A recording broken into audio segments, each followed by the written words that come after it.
I think my cat loves the sound of Jim's voice or Eric's voice. Oh, I'm There sorry. we go.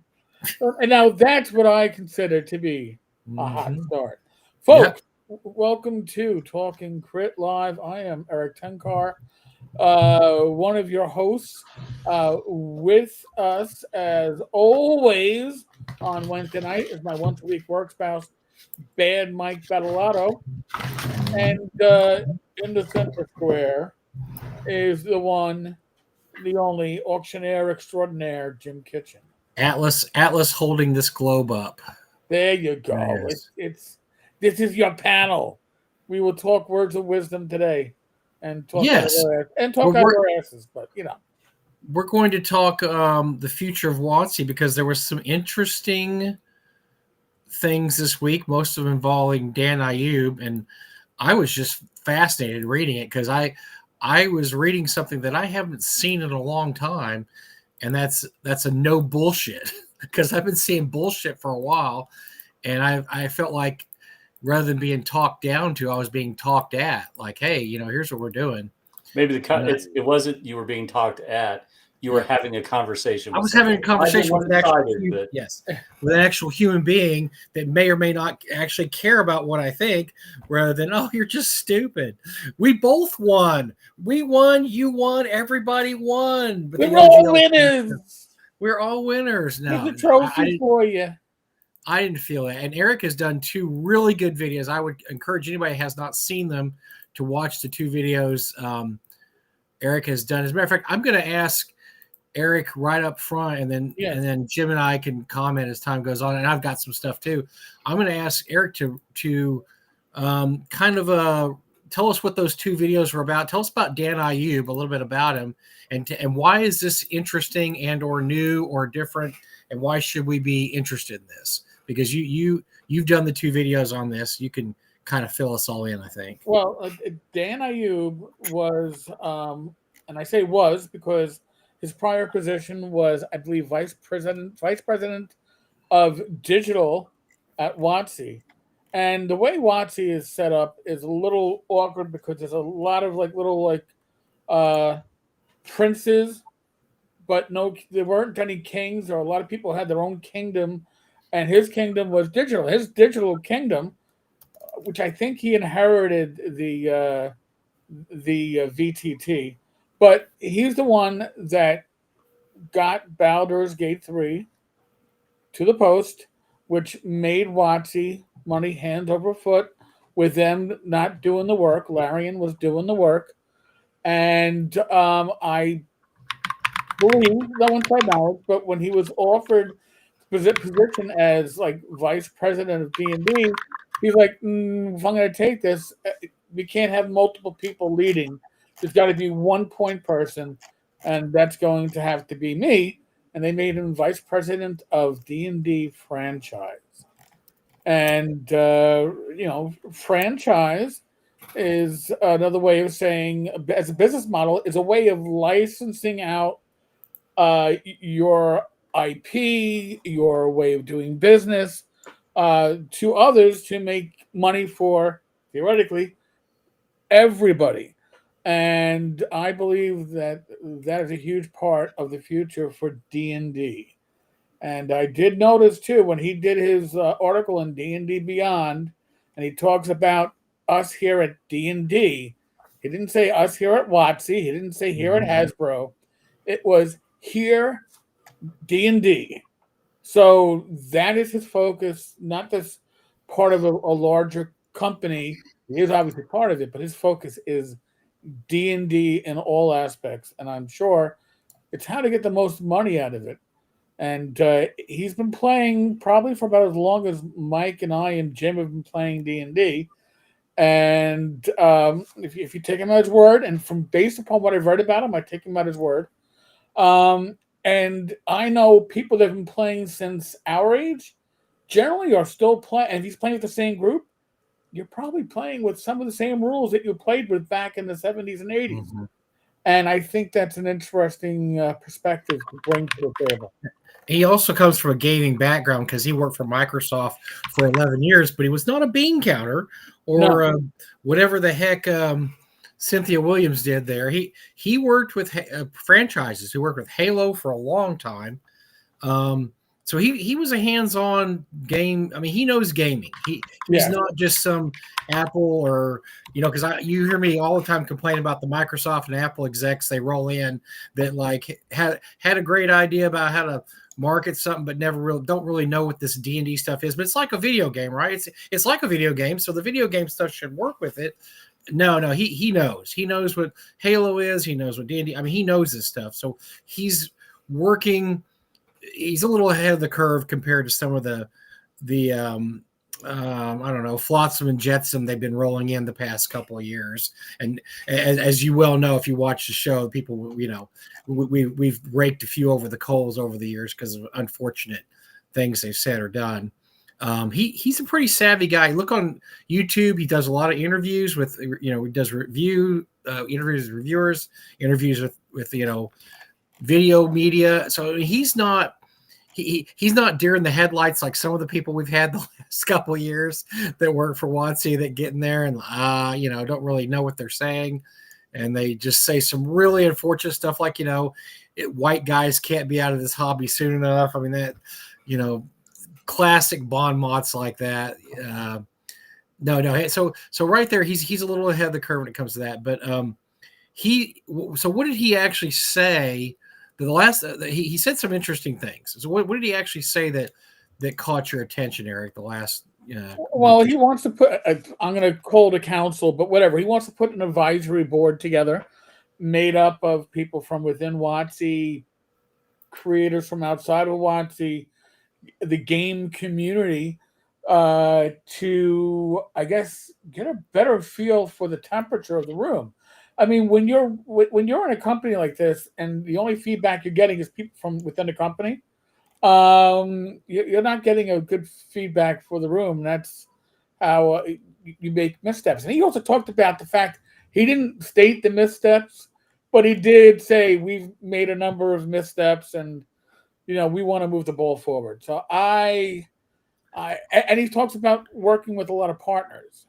So from outside of WotC on the D&D property, and they're going to go and they're going to push third-party material more on D&D Beyond and other platforms, I guess, that they're working on, which I find to be very interesting. Another, again, it's that rising tide lifts all ships.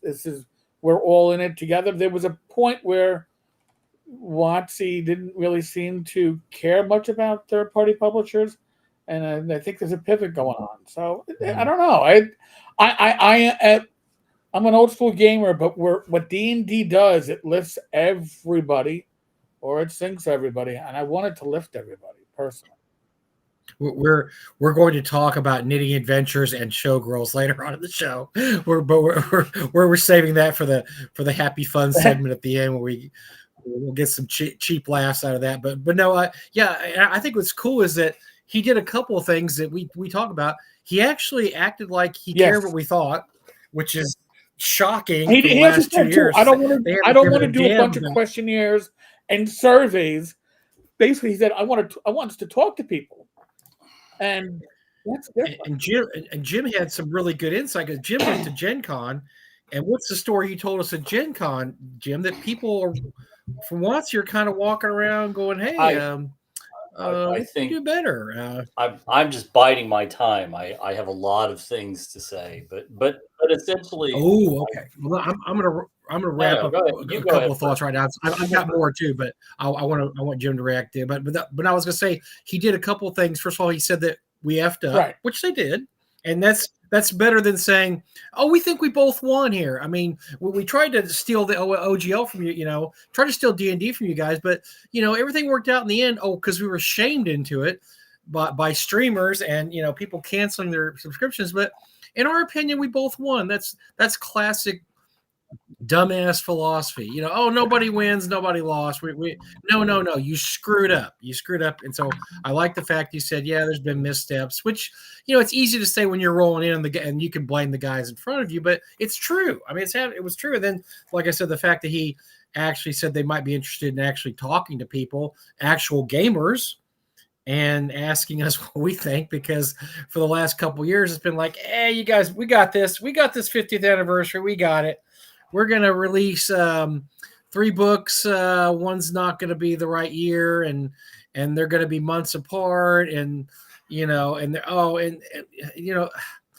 what a fiasco that the 50th anniversary was. It was actually embarrassment.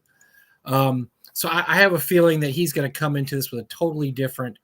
At least it seems that way. Now, look, he could be snowing us too, but I want to let Jim watch Jim biting. I want Jim to talk, because I've got a couple of things that both Mike Merles and Ray Winninger, who Why don't if you go know ahead with anything, that? they Because were I'm going to go in the weeds, so you go ahead. okay. I You want want you me to to go talk with about Ray, and I so want you to talk about Mike. But okay, so Mike and Ray. time out. Before you talk about Ray, let's talk about who Ray is and Ray's role. So Okay. Ray is somebody who's a long-time participant in the game industry. He originally started off, I can't remember if his first published work was at Mayfair, but Ray is responsible for Ray Winninger's Underground, which was a techno anarchy, grim look at the future. It was a role-playing game that had a lot of fans, but not fans that translated into a huge amount of sales. But it's a well-regarded RPG with some really bleeding-edge art. He also is responsible for the DC Comics RPG through Mayfair as well. Ray left.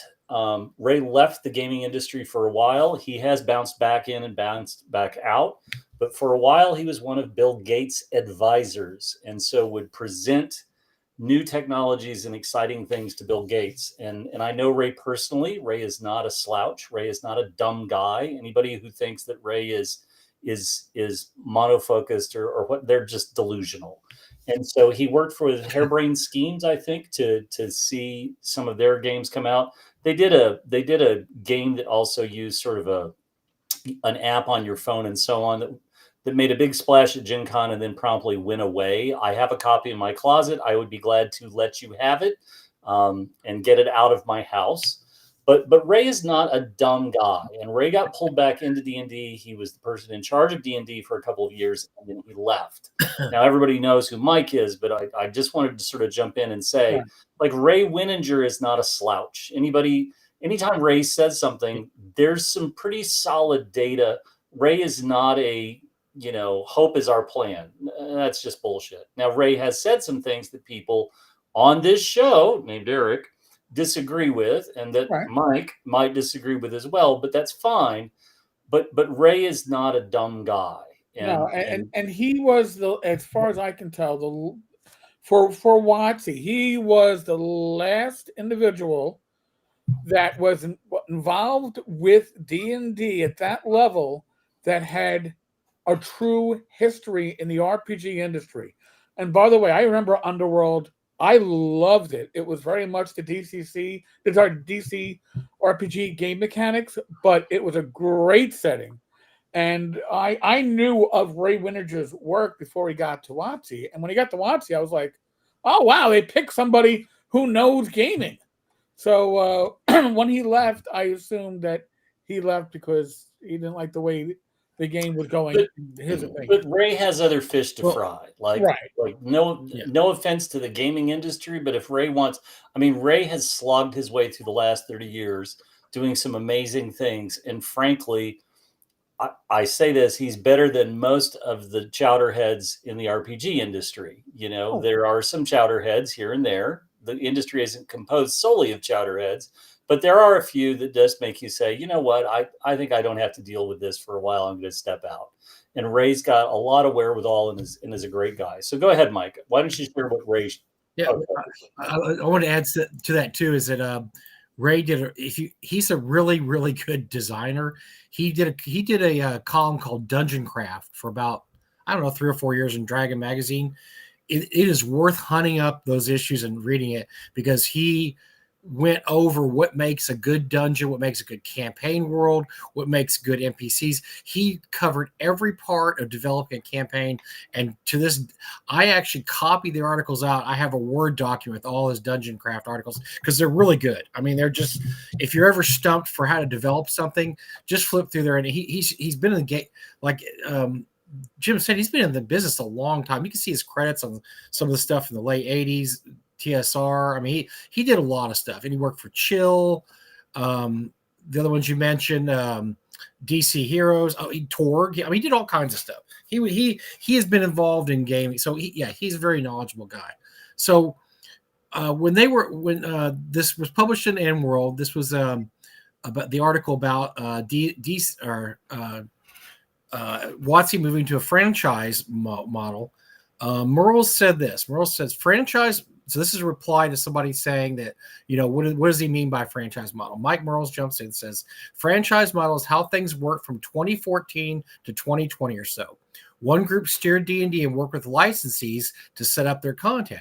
If you played Baldur's Gate 3, you might notice they lean heavily into lore from Volo's Guide to Monsters, Mordenkainen's Tome of Foes, and the Baldur's Gate Gazetteer from Descent into Inverness. That's the title. That's the franchise model in action. We literally wrote design guides for Lorien and then inserted them into the D&D products. The basic theory was that a DM and a narrative designer do the same job, just at a different scale.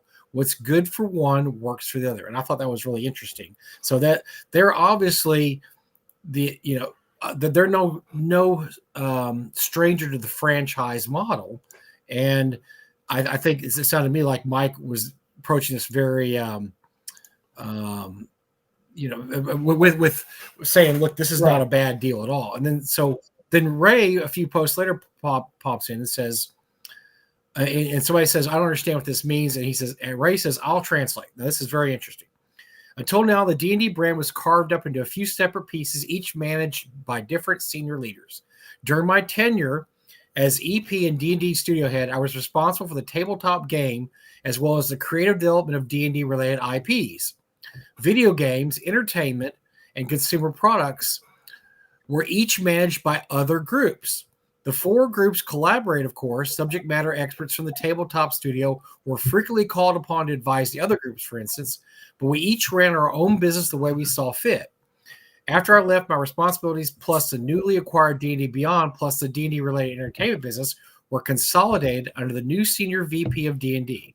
Now, everything D&D related, all four of those areas, are consolidated under a single VP and being run as a single business. So what does this mean for D&D fans? In theory, it allows a new VP to plan and execute franchise-wide initiatives. In general, you'll likely see a new emphasis on D&D products in multiple categories cross-promoting each other. Maybe something like 2027 is the year of Strahd. There will be new Strahd products in all categories. This is a very simple example. There's a lot of possibilities. Or maybe WotC will attempt to boost the popularity of a new setting by aggressively supporting it with video games and other licensed products. Is this a good thing? Maybe. There are pros and cons of both this new franchise model and the old siloed model. I would assume that the way the tabletop products are created will change. That's not this new VP's area of expertise, but of course you never know. So I thought that was really interesting the way he kind of laid that out there, is that they did separate things there, that they didn't have this consolidation that IU wants to do now. Now, he also, a couple posts later, somebody asked, under the previous structure, what prevented the different chunks of businesses from working towards established franchise-wide initiatives? And then Ray says, nothing prevented it, but nothing required it either. The four groups frequently collaborated, but only on initiatives they all agreed were in the best interests of their business. If, say, the entertainment folks were trying to put a big push behind convincing a TV studio to produce a Dragonlance television series, they might ask the tabletop RPG group to schedule one or more new Dragonlance products to make their pitch more attractive. The tabletop RPG group was then free to do that or not, based on whatever they felt was best for the tabletop RPG business. In my experience, ambitious franchise-wide collaborations were almost impossible to pull off. Entertainment, video games, and TTRPG products all have long lead times, and the schedules for quality entertainment video games are particularly erratic. People are wondering why we didn't have a Baldur's Gate tie-in product ready to go when Lorien announced this video game, or a Stranger Things product ready when Netflix dropped a new season. To do that, we would have needed to know the release dates of Baldur's Gate 3 or Stranger Things season 18 to 24 months in advance. So a year and a half to 2 years in advance. And that was basically impossible. He says there's ways to mitigate some of these problems, but they're expensive. So he's basically saying that, it was really hard to do what Ayub is saying we do now, which is we're going to consolidate this. Now we're not going to have to consult with all these different departments. It's all in one department. So this one person is going to give the marching orders to everybody. And I think that's really interesting. I think that I know Ray seems like he's kind of iffy on the prospect. He posts a couple other times in the thread too. But I think this is ambitious, and I think it makes a lot of sense if Ayub can pull it off. Because if so, it means there's going to be a right hand's going to know what the left hand's doing, instead of just this all-over approach where the video game department's doing something, the art guys are doing this over here, the entertainment division is doing this over here, and you really never had any cohesiveness to all this. And we've seen this the last few years. Very famously, Joe Manganiello was going to do he worked on a Dragonlance treatment, and he had, he worked a long time on it, worked very hard on it. And he just, one day they kind of walk up to him and say, "Oh, guess what, Joe, that's off the table. We're not doing that anymore." And it's like, you have an established star who is a fan of a campaign world and is willing to work on it. And I don't want to say he would take less money to do it, but it's a passion project. And they just kind of said, "Yeah, let's see you later, bud. We'll figure this out." And I think if you have everybody working under one roof, that kind of shit doesn't happen anymore. Because they, it sounds to me like the entertainment guys had one thing planned. These guys had another thing planned. This guy, you know what? We're just going to clear the board. And Joe, thanks, but no thanks for your stuff. And Joe apparently, I bet if I was him, I'd hold a grudge, and I bet he still holds a grudge for that, because that was really yanked the carpet out from underneath him. I don't think that happens under this new model. I think that's the kind of thing you might actually not see, because it's one person doing everything, and you're not going to be. Another thing that comes to mind is when the Weiss and Hickman, we still never really heard the full story, but when they were working on a novel trilogy, and they decided just to cancel it after one book, and everybody's going, were they making them write something they didn't want to write? I mean, we never understood why they would cancel a trilogy after one book, and it was kind of murky. Nobody really figured it out, but eventually they kissed and made up, and then, okay, yeah, we're going to write the trilogy. It just made WotC look bad. It just looks stupid. You have the two creators of Dragonlance, and here they are doing a brand new trilogy for the first time in, I don't know, 15 years, 20 years. And for whatever reason, we never really found out. I mean, there's been a lot of speculation. We're just going to, we're going to pay you off, and then you guys can go ride in the sunset, and we're going to do something else. It made no sense. And like I said, for all we know, Margaret and Tracy could have been asking for more. I don't know, more money. I don't think that was it. That's not what I've heard.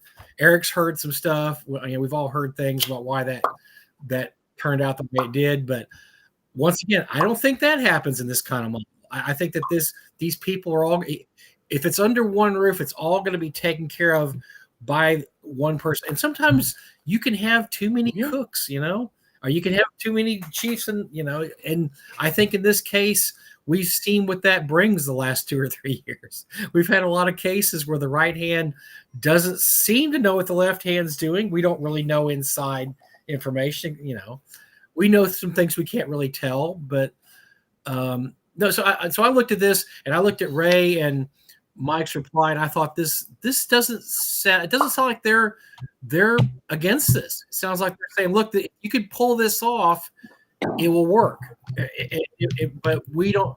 Ray seemed to be very skeptical in his replies. Like, I just don't know if they can pull it off. So what I just read there, Eric, what was your impression? What was your impression, real quick, Eric, of what I just read of the? No, I think that they listen. I think both these individuals would have liked to have seen the D&D brand completely run like that at their time, because it would have meant more coordination. It would have made the project stronger. I've seen arguments both ways. I when I worked retail, it was under a parent umbrella, and it believed in having all its little subdivisions fighting each other for business and money, and made everything stronger. And now all those prior department stores are called Macy's.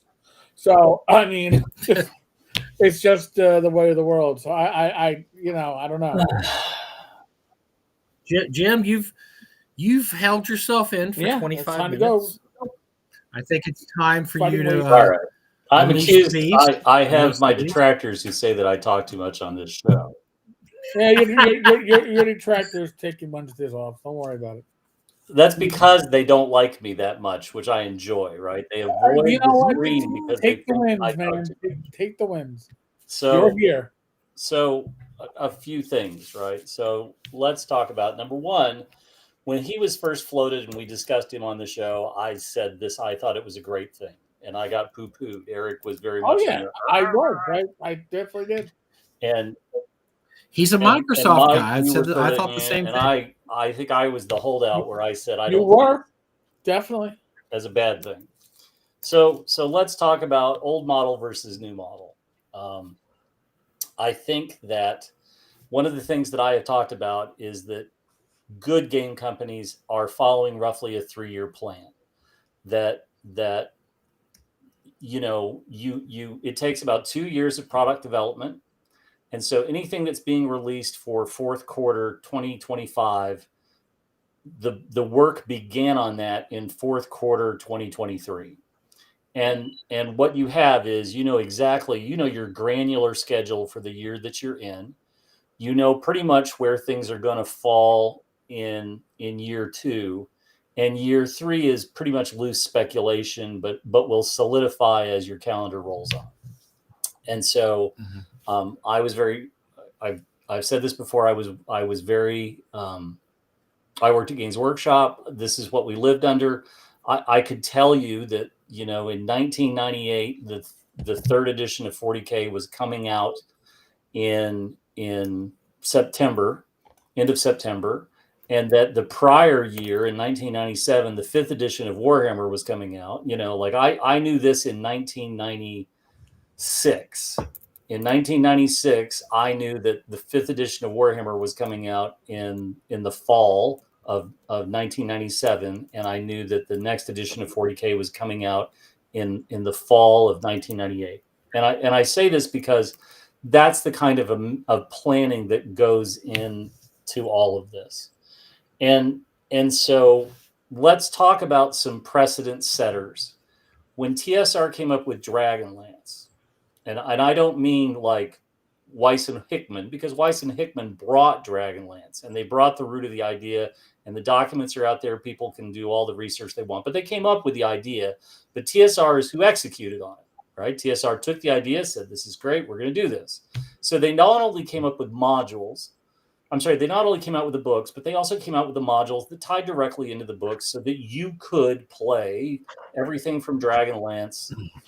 Everything that you read, you could play as characters. And this was pretty groundbreaking and pretty monumental and did very, very, very, very well. And it has a lot of very fond memories. If you look at what comes later, and I'm just going to stick to Dungeons and Dragons for right now, but if you look at what comes later, look at the launch of Dark Sun, where you have a whole stream of product over a couple of years, but it includes the Pentium, the Pentium Pentiad or whatever. There were 5 Dark Sun novels. There were standalone, novels. Same Forgotten Realms, right? Like Forgotten Realms came first, but Dark Sun always comes to mind because by the time Dark Sun came out, they really had an idea of we're going to do this, and they'll reference things going on and so on and so forth.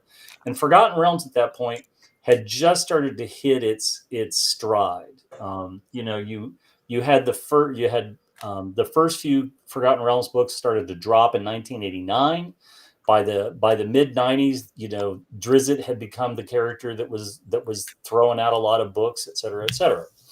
So coordination at that level, coordinating multiple products from what you called silos earlier, is very possible, right? I'm gonna reference Games Workshop a few times in this discussion. So if you hate Games Workshop, I'm sorry. But if you look at Games Workshop, this past week they dealt with 2 leaks in the last week and a half, they've dealt with 2 leaks that they weren't really thrilled about. Number one is that a leak came out of a printer. I think it was a Spanish printer of a picture of a new Catan model, which is a redo of an original sculpt. And to give you an idea how far ahead of a leak this is, they're doing 3 games in sequence for Kill Team. It'll be number 1, number 2, and number 3. And I think if I understand this correctly, the Catan model is featured in number 3, which is a year and a half away. Mm-hmm.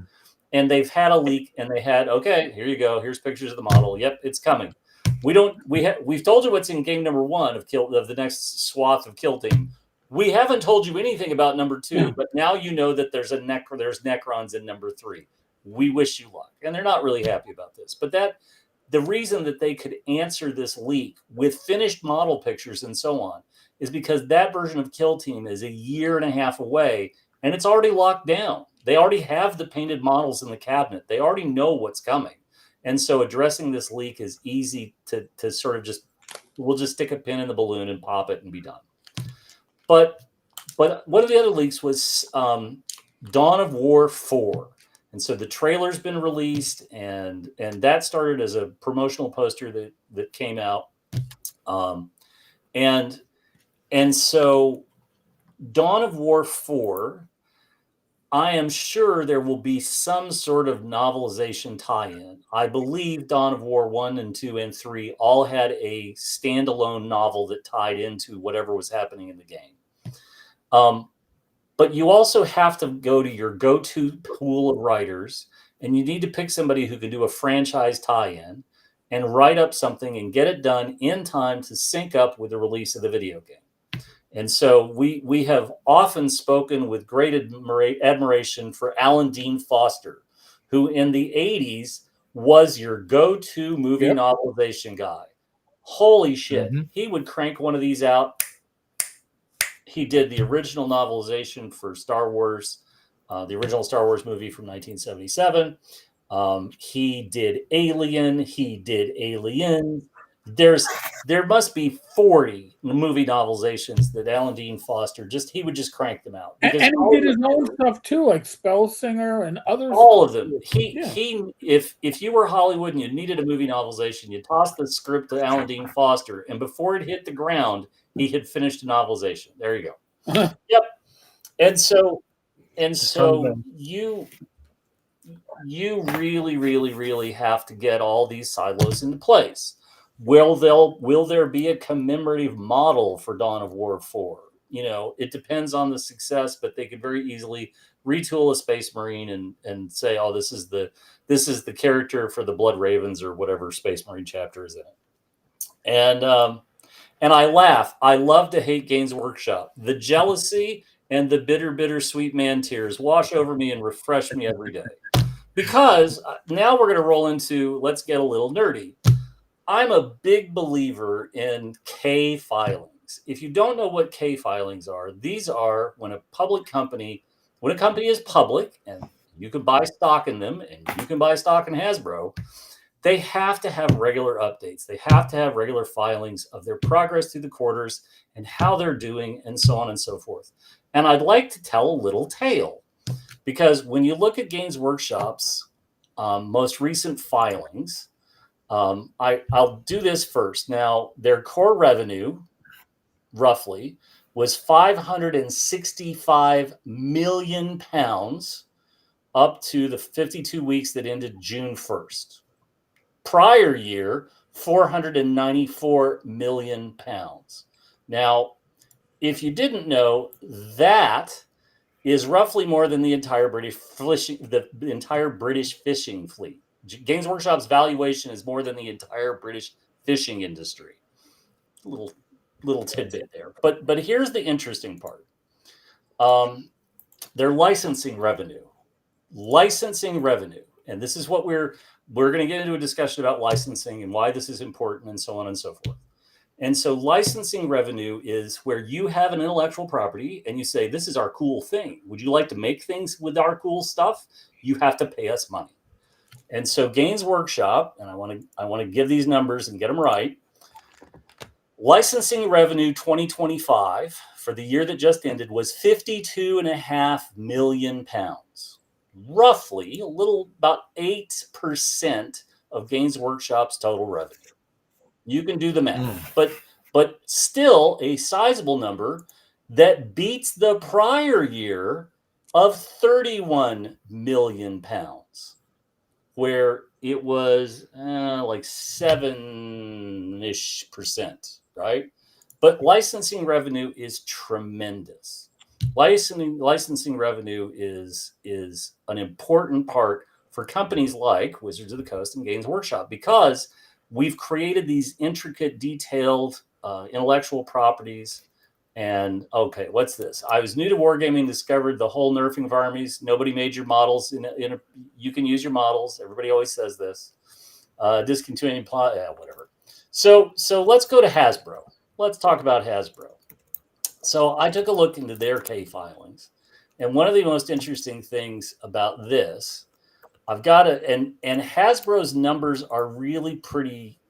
They're not as clear and transparent as Games Workshop. Games Workshop's K filings, the equivalent of K filings in England, are incredibly simple to read. But Hasbro, you have to do a little bit of digging. But in their Q2 2025 operating margin performance, because I believe they run January to December, if I'm correct in this, their royalties are down, and their overall royalty numbers are, I had this up on the screen, I'm sorry, 11 million. No, that can't be right. The royalty numbers. Anyway, what I noticed about their royalty numbers is that they're less percentage-wise. It's a bigger number than Games Workshop, but percentage-wise, it's a smaller number. And really what you want to do, and there's also some really interesting parts of WotC's performance in there. Their sales are down, but there's also a lot of market trends and so on and so forth. So why am I talking about all of this? Because what Ray talked about, when you have 4 different fiefdoms, they all own the same property, but what they do with it, like, I'm the computer guy, I can do what I want. I'm the publishing guy, I can do what I want. And nobody that's like, I'm going to make you do what I want. You literally have 4 different silos that are fighting each other, or may not necessarily be aligned correctly for the benefit of all 4, depending on whatever their personal pet peeves and projects are. And so when Cynthia Williams was let go, one of the things that we talked about, I said, everything for the next 2 years is set in stone, that there is no changing this. You can fudge some release dates, but you're stuck with what you got. And if you want to see changes in what's coming, it's going to be about roughly 18 to 24 months after Cynthia Williams departed, and so on and so forth. But one of the things that Ray mentions, and I think there's also a better allegory, because we're all comic book collectors. A bunch of us are comic book collectors, right? Or readers, comic book readers. And let's talk about the age of apocalypse. Let's talk about Secret Wars. Let's talk about all this, which is Marvel and DC every year trying to come up with some sort of harebrained scheme to get you to buy everything, every single issue that month, because it all crosses over. Crisis, the last time I got Infinity Wars, yada, Secret Wars. And Wolverine in every issue. The last time I got hoodwinked into all of this, because I thought it was interesting, was Age of Apocalypse. And for 4 months, Marvel blew up everything, and all these comic books were set in the Age of Apocalypse, and then they magically waved their hands and everything went back to normal. And I remember the sheer hell of buying every single one of those Age of Apocalypse books. They could do a year of Strahd, right? It would be a little bit of a stretch, but okay. They could do a year of Greyhawk, right? Like all the grognards would lose their damn minds and say this would be fabulous. I think you've got a few things. I'm not going to talk about Joe and Dragonlance because it's been talked about, and I don't have anything else to really add to that.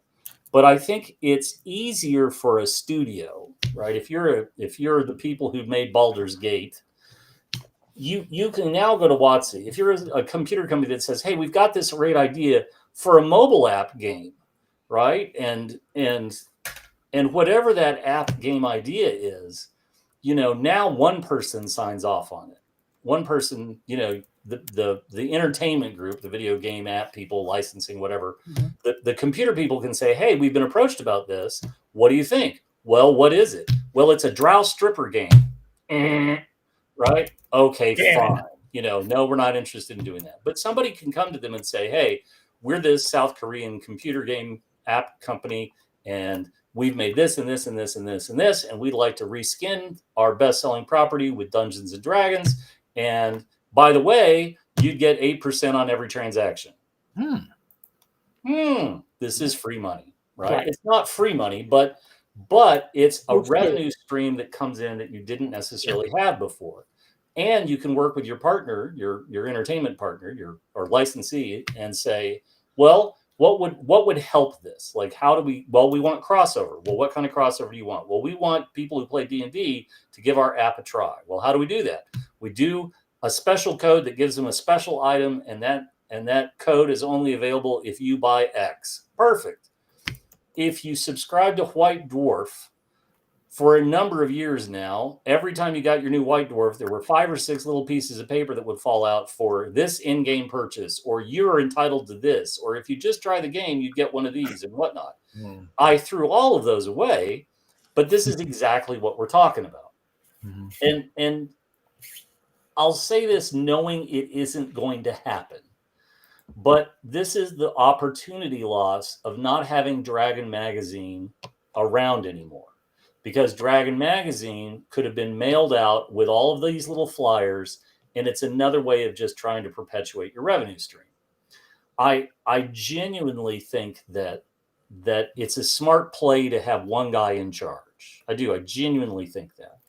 I think that if I was the magical VP in charge of D&D at Wizards of the Coast, I would send my minions forth to talk to people like the people making the apps and saying, how can we, I would look at every single company that Games Workshop has made an app with over the last 5 years, and I would be knocking on their doors.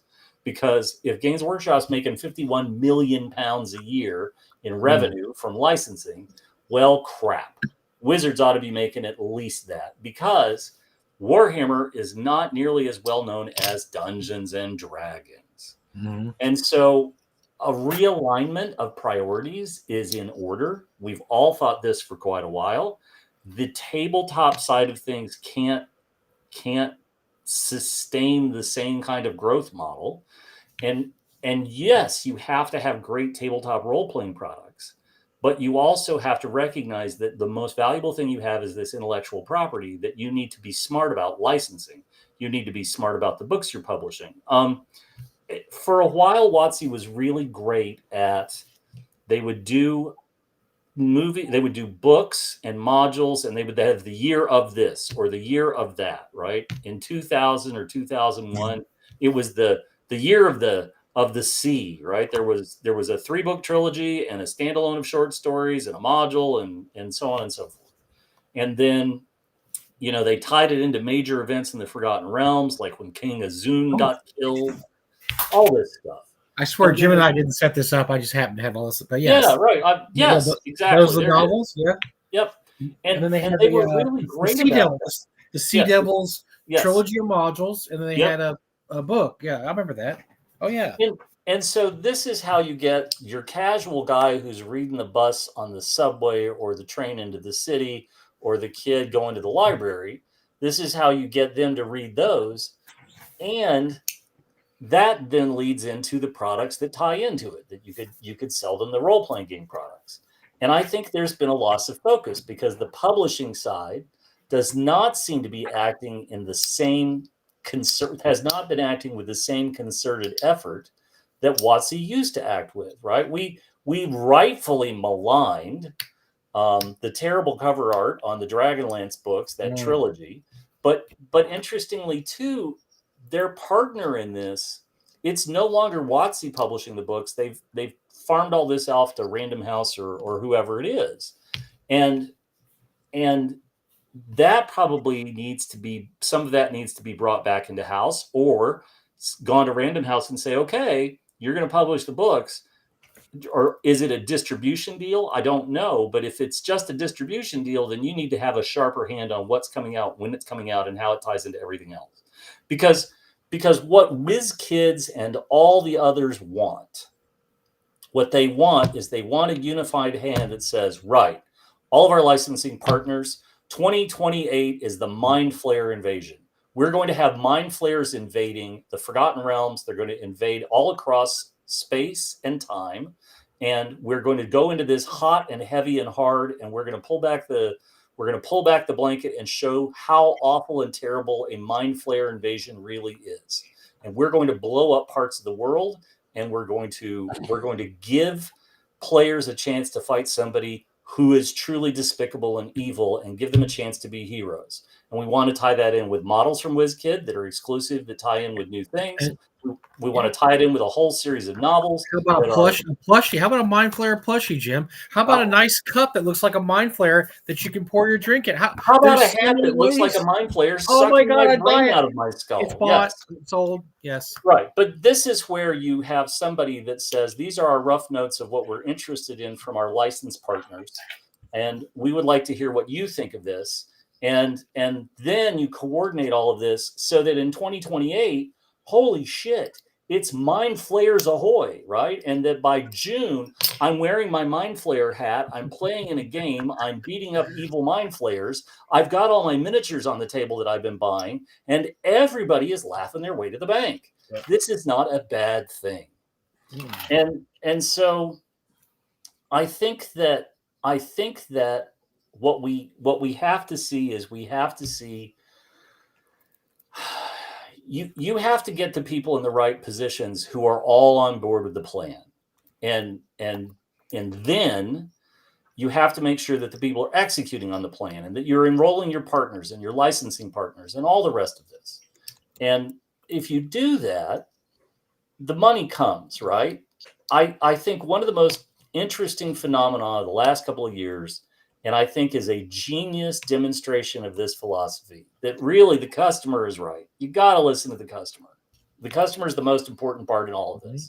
Yep. And if the customer is telling you, I feel like you've been mistreating me and that this is a bad relationship, let's talk about, and I can't believe the segue I'm going to make here, the Savannah Bananas.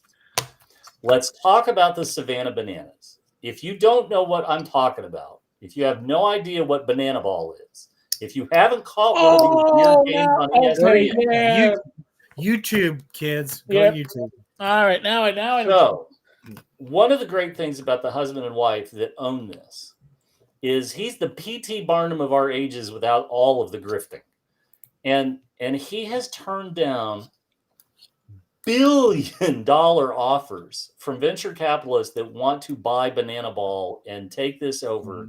And he's like, nope, because his goal, and he's going to hit it this year, is 1 billion fans. He wants 1 billion fans. He keeps all of the ticket sales in-house. There is no going through any of the middlemen that charge handling and so on. No. You want a ticket to the game in Chicago from this past week, you went and you signed up and you got involved, and that was it. It's phenomenal. And my God, I love baseball. I do. I genuinely love baseball. I've been having a great time this week watching the Little League World Playoffs. But my God, these guys came up with the greatest rule ever, which is if a fan catches a foul, it's an out. It's an out. It's great. Right? Yes. And if Major League Baseball would steal this, suddenly the outfield would be filled. All those bleacher seats would have kids with gloves waiting for the opportunity to say, I got so-and-so out. And it's genius. And the level of participation, I had a discussion with somebody where I said, the greatest thing is this isn't the Bananas. This is not like the Harlem Globetrotters, where the Harlem Globetrotters showed up and beat the crap out of whatever the name of the other team was. Washington Generals. Yeah. Washington Generals. No, they have 4 teams currently, and half the time the Bananas take it on the chin. I cannot explain to you the first time I reacted when I saw the guy on stilts pitching. But there's a guy on stilts pitching, and everybody loves it because they know it's not Major League Baseball. They know it's not the World Series. It's an entertaining. It takes everything that was great about minor league baseball, which is kids crossing the field, weird mascot shenanigans, dumb other stuff, and it elevates it, and it fills Major League Baseball stadiums. And this is genius. And if you magically made me in charge of some things, the first thing I do is I take the new VP of WotC and I'd sit him in a chair and I'd make him watch a Savannah Bananas baseball game with me while we would talk about everything that could be, right? I love that WizKids makes all the really cool plushies, despite them being owned by a company that seems to be less than friendly. I love the selection of miniatures that are available from WizKids. I love all the plushes from Kid Robot. I love smart, intelligent modules. I abhor the artwork that they've been honestly, it's warmed over spoo. I just wish that somebody would say, right, this is our vision, this is our direction, this is where we're going. All cylinders are going to fire, and it needs to be that. And I'll make my last comparison to Games Workshop for now, which is you have to have somebody that unites the company and says, we're going this way. And I've talked about this before. Games Workshop CEO is a guy named Kevin Roundtree. Kevin Roundtree is not a insignificantly smart guy. He's a insanely smart guy. And the thing about Kevin Roundtree is that he's never lost focus for Games Workshop, which is we make the world's best miniatures and the games that go with them.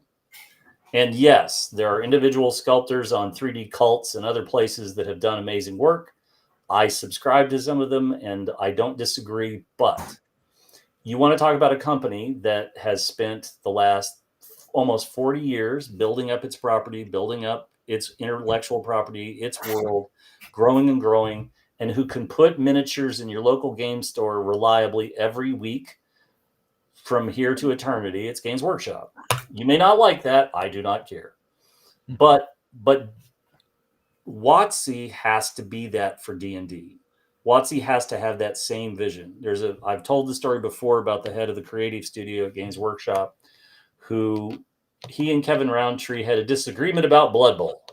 And he said, well, it doesn't fit with what we do, and it didn't sell very well, and blah. And Kevin Roundtree went and looked at the numbers and said to the head of the studio, hey, it actually sold pretty well. It was profitable. Like, it made us money. Well, it doesn't fit, blah, blah, blah, blah, blah. Okay, great. And he walked out of the head of the studio's office, and he walked up to his office, and a little while later, he called and he had him come up and he said, it's been great having you work here for the last few years and you're significant and blah, blah, blah. And essentially said, see ya.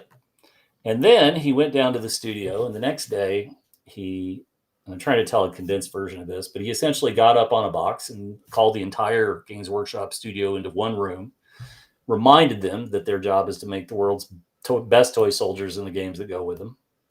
I'm paraphrasing, and that all the backlog of material this guy had been sitting on and not letting go, it's gone. We're shipping it. We're rolling this out. We're going to increase the production schedule. Boom. I want the backlog gone. And then he reminded them that not only is it their job to make the best stuff, but it's to come up with the stuff that everybody else would love. And so then on Friday, they put a suggestion box on the wall in the studio. And if you have an idea, once a week, department heads in the studio would come together and review whatever was put in the idea box.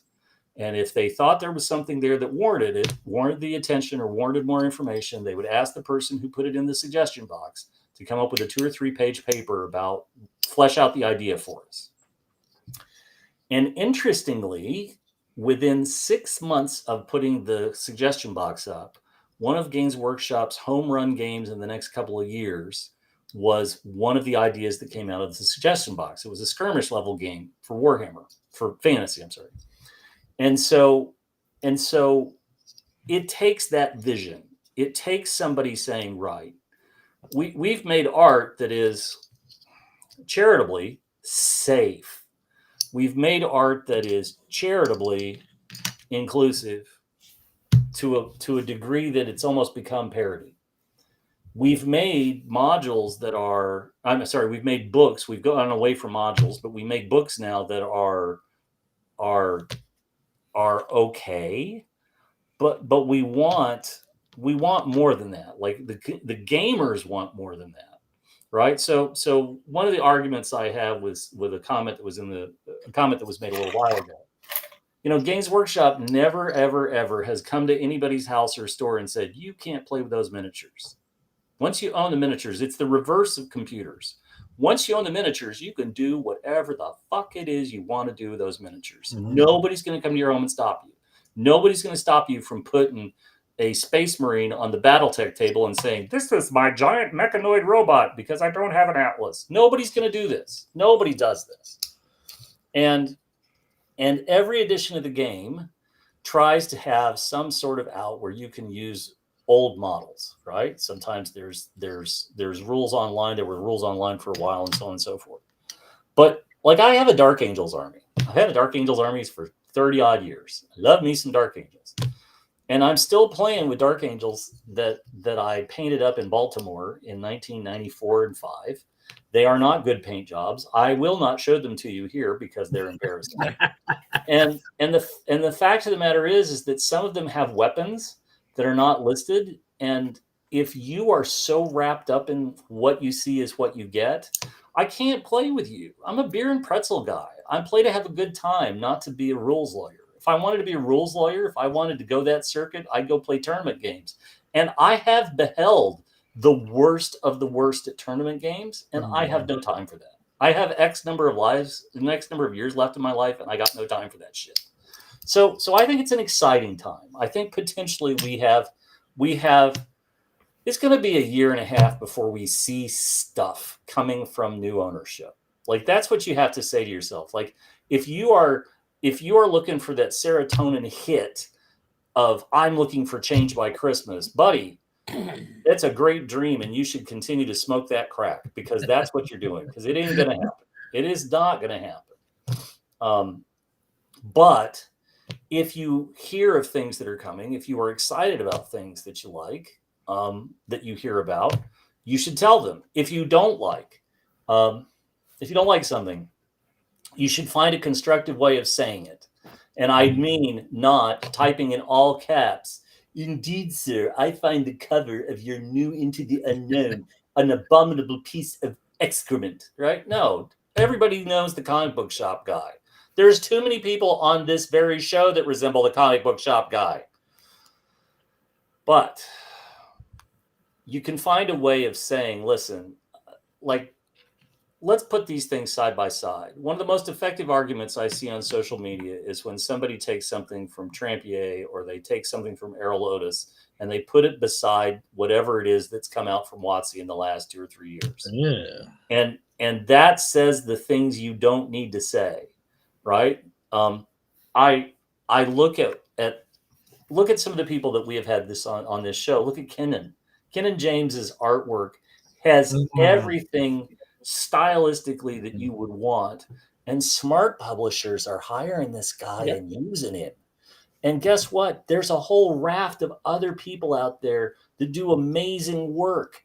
And Jesus, I can't tell you, like, you have to support the stuff that you love. Let's not just talk about WotC tonight, right? Let's talk about there's no shortage of third-party publishers whose work is great, whose production standards are high, and who you should support, and you should. WotC could lead from the front, and they have to make that decision to lead from the front, right? Somebody needs to walk into the office, pull them all into a single space and say, Jesus Christ, we own Dungeons and fucking Dragons. We own the world's first role-playing game. We own the thing that carved out this hobby from people's spare time and has created millions upon millions of players over the last 50 years. And you know what? We're going to act like we own Dungeons and fucking Dragons, and we're going to not stop. We're going to make it great. I mean, really and truly, if I had the magical power to take our new VP on a tour, the first thing I do is I take him to the closest fucking Target in Renton, Washington, wherever it may be. I'd walk him in there, and I'd walk him into the school supplies, because they haven't switched over to all the Halloween shit yet. Oh, God. I would walk him in and I would say, look at this. Look at all these notebooks. Look at all these folders. Look at all of this. And why isn't there one goddamn Dungeons and Dragons anything? There's nothing at all. No, I don't think that everything in this aisle should be Dungeons and Dragons themed. But how the hell is it that your people didn't have enough wherewithal to call Target corporate headquarters in Minneapolis, Minnesota, and say, we would love to work with you on a D&D line of stuff for back to school? And yes, most of the people who buy it would look like us. But there are also parents whose kid would see it and say, that's me. That's what I want. Yeah. That's what I want. Mm-hmm. Or parents can be buying it for their Thank kid. Hey, I would have loved that when I was I would have loved that. Listen, I went from a Walton's lunchbox to a SWAT lunchbox. Thank God. But I would have killed for a D&D lunchbox. Oh my yeah. God. Like, and come on, right? Like, I'm not saying they need to use the characters from the cartoon show. That's not my point.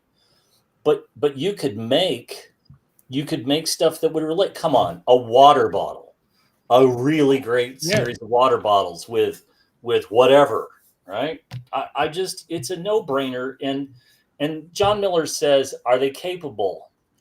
I think they are capable. Like, there's no question there's precedent. There's all sorts of precedent in multiple different industries where somebody can come in and it's a bolt of lightning that makes the difference. But the thing that I would counsel, and the thing that I know in the back of my head, the thing that I remember more than anything else, is you don't turn a gigantic container ship quickly. No. They don't make 90-degree turns like that. What they do is they turn ponderously slowly. And so the course has been charted. The course is charted for the next 18 months. But if you want to see different things, if you want to see stuff that resonates in a different way, if you want to see change, you have to be that change. You have to make those changes, and you have to ask for those changes. And the other side of it is, right, okay, let's say that WotC loses their mind. Let's say that tomorrow there's a meeting at Wizards of the Coast, and they watch Jim Kitchen's epic rant for the last half hour. And they're like, yeah, that guy's got it. We're going to do this and not pay him a dime, and we're going to do it. And they do. If they do this and you like what they do, then unfortunately, dear viewer, you got to step up and buy it, right? Everybody loved what they did with 5th edition. Holy shit. Players' handbooks, DM's guides, monster manuals, all this stuff sold and sold and sold and sold.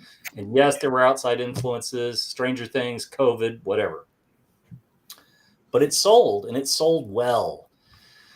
They got to do that again, and they got to work with licensing partners, and they've got to make some changes. Jim, I want to pop in for 1 second. I'm done. I'm out. Okay. I was going to add to that, and Jim, I agree with everything Jim said. Absolutely. I would say that one of the things they're going to have to do, and then this seems to be 101 marketing, but I think what's happened in the last few years is there's been too many projects and publications based on what the writers like or what they think players will like rather than what they actually like. And I think that's really hurt the progress of everything. And that's why you see stuff like, Starbucks D&D, D&D baristas. I have been playing D&D for 50 years. I've worked convention. I have my own conventions gone for 17 years. I've been to many conventions. I've talked to hundreds of gamers. I have yet to have one recorded conversation where a guy sat down and said, really my ambition, I really want to play an elf mage that slings coffee. That would just be amazing. Nobody has ever said that, except people in the design department of WotC thought that would be a cute idea. Let's do this. And they're going to have to start listening. And that's why I was very encouraged by what Dan Ayub said. It sounds like they're open finally, which doesn't make any sense, to listening to us and say, okay, well, what would you guys like? So you don't like the Showgirls thing. You don't think that represents D&D? No, because the crossover between Swifties and D&D, there's probably a little bit of crossover, but it's not a gigantic amount of crossover, not enough to run an advertisement with a Showgirl on it and giggle and say, oh, this is, Taylor Swift had a new album. We're gonna show. It doesn't make any sense to do what you want to do. Don't do what you want to do. Do what the person who has the money in their fist wants you to do. That's how you make money. Let's. I know we got a lot of stuff to talk about in the second hour, but let me mention something really quickly. Right, the idea that Taylor Swift fans, excited about her new, somewhat adult and risque photo spread.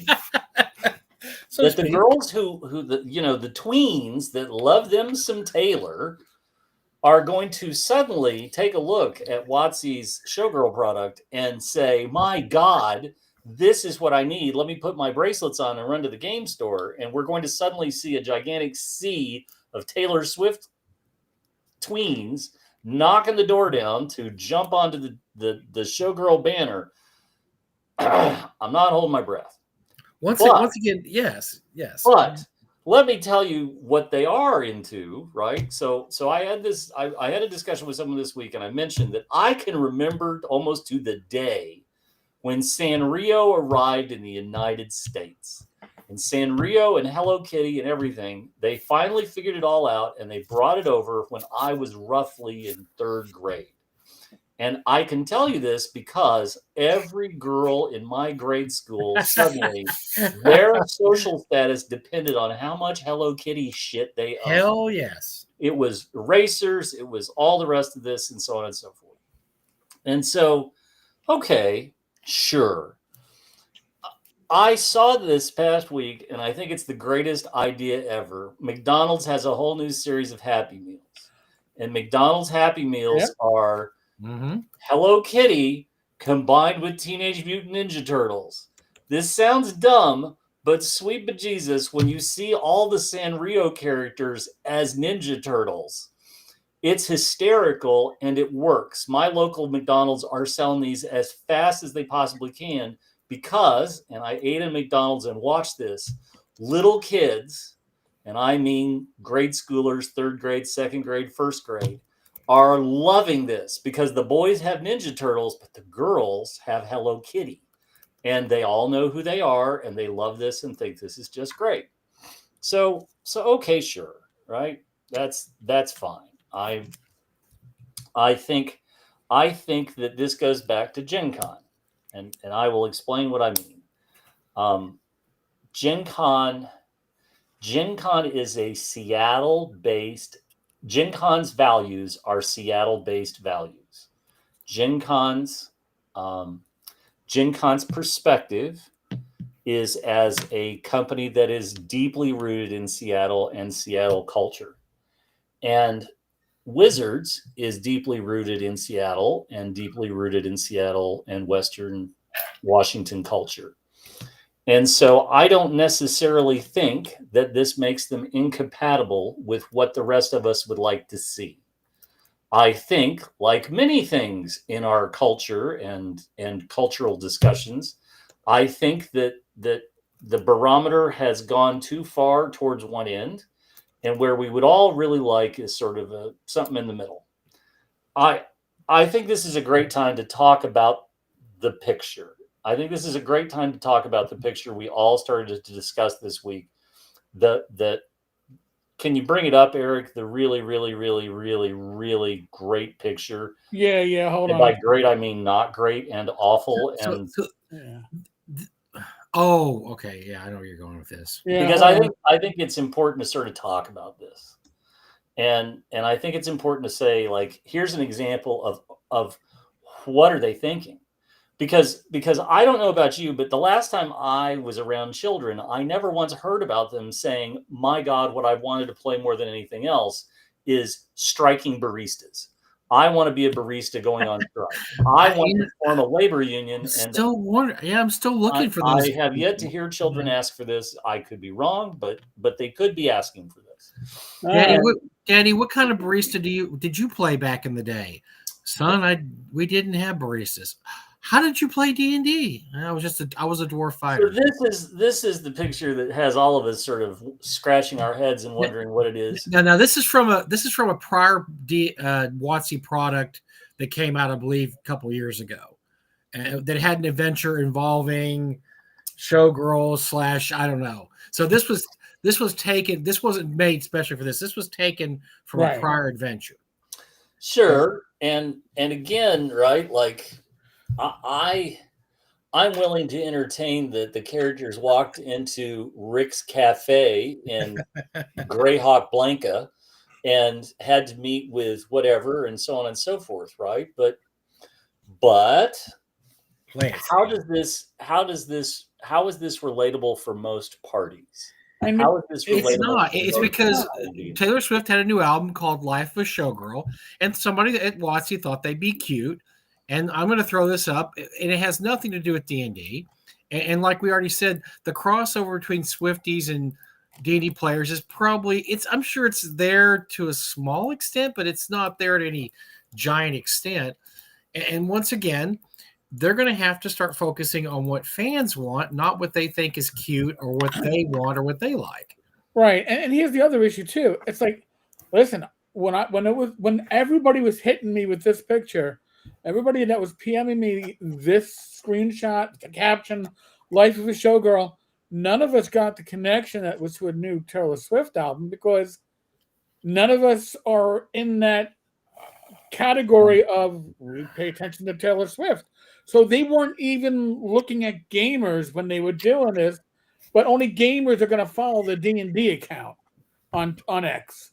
So a little bit of a falter there. Well, and look, the thing is that I think it's lazy. I don't know what you call it. Arguing or lazy arguing when you say, "Oh, well, anything can be D&D. If you're a great DM, you could make an adventure out of this show." Well, that's not the point. That is absolutely. I hear a lot of Barry not the point. Manilow, right? That- I hear, her name was Lola. She was a showgirl. She pinned a guy under a table and wouldn't let him but go. it's just lazy because that's a lazy argument to say, well, a DM could make it. He can make an adventure out of anything. You guys just don't have any imagination. No, it's we don't want to make it. I don't want to do this, and nobody should want to do this because it's not. It doesn't go back to the roots of the hobby. Can you make a great adventure with showgirls? I'm sure. Look, I bet you Zeb Cook could, or Steve Winter could, because they can do anything, But wouldn't that be considered offensive if you did? But why? You don't have to. Why do you want to do that? It's like, in a world where cheeseburgers exist, why would I want to eat monkey brains? I don't want to eat monkey brains. I want to eat cheeseburgers. I don't care that monkey brains exist. I would rather just have a cheeseburger. Cheeseburgers are great, and I love cheeseburgers. So in a world where kick-ass fantasy exists, and even stuff like, Wheel of Time TV show, which I don't think is great, but at least it's fantasy based. When where stuff like that exists as examples, why is this going to be an example to anybody to do anything? It's not. It's just like I said, it's lazy. It's just lazy advertising. It's where we don't care what you want. We're going to show you something that we think is cute and we like, and that's why you also had Harry Potter D&D for, you had that, you had Barista D&D, you have these D&D things because somebody at WotC thought it was cute. They didn't think it was, they didn't wonder if it was going to sell or not, that they weren't concerned if it was going to sell or not. And that's what I'd like to get back to. And if Ayub could get back to stuff that would actually sell, and it's actually, look, and you can be innovative. I don't care that there's been 80 years or 100 years of fantasy out there. You cannot tell me everything's been done, because it hasn't been done. That there are areas I still see original, interesting, amazing stuff come out from people that write for D&D. Look, and we have a lot of them on our in our show. A lot of guys pop up, but guys like Rob Conley and Greg Gillespie and Kelsey. I mean, these people still have, Jeff Talanian, David Beatty, Ken and James. All these guys, they still have something to offer the genre, and so the absolute laziness of having to go so far, to whatever direction to make it quote interesting. I just think that's lazy. You can still make great fantasy using tropes, but look, that's all that Kelsey did. Kelsey did use the same tropes that we always use, except she threw a couple of interesting things out there. Hey, what happens when your torch goes out and it's dark and you can't see? Well, I mean, things like what happens if you know what? I don't like to keep encumbrance either. We're going to use and look, she wasn't the first game to use. We're going to have 25 items, and that's look. Video games have used that forever. Other games have used that also. But that's the kind of thing that exists out there that means that people still have great ideas. You don't have to dig the bottom of the barrel just to say, look, we got to do something different. Showgirls and baristas. What do you think, guys? Yeah, thumbs up. It doesn't. It makes no sense to do that. So Kurt, very tongue in cheek, has mentioned Feast of Legends, right?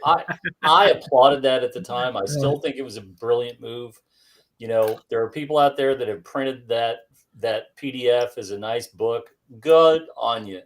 And come on, that's fabulous. But the problem is Wendy's did not follow up, because my local Wendy's is a dump.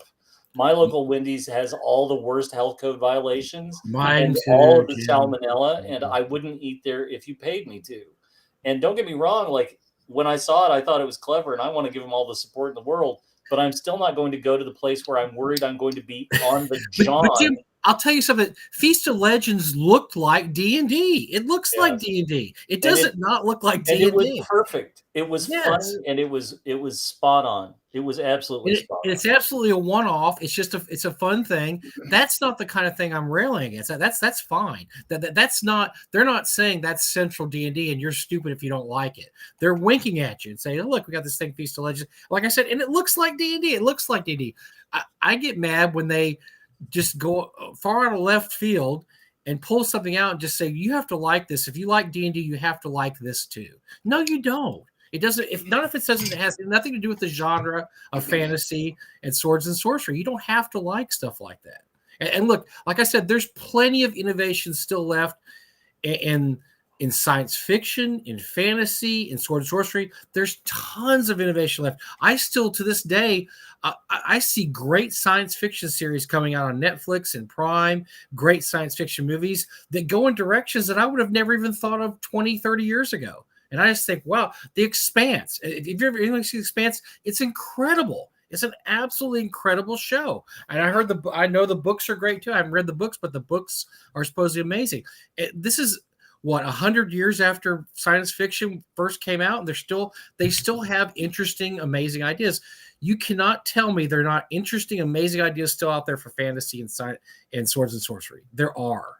You just have to put a little brain power in it and not just be lazy and go, let's just do something about Harry Potter. The kids love Harry Potter.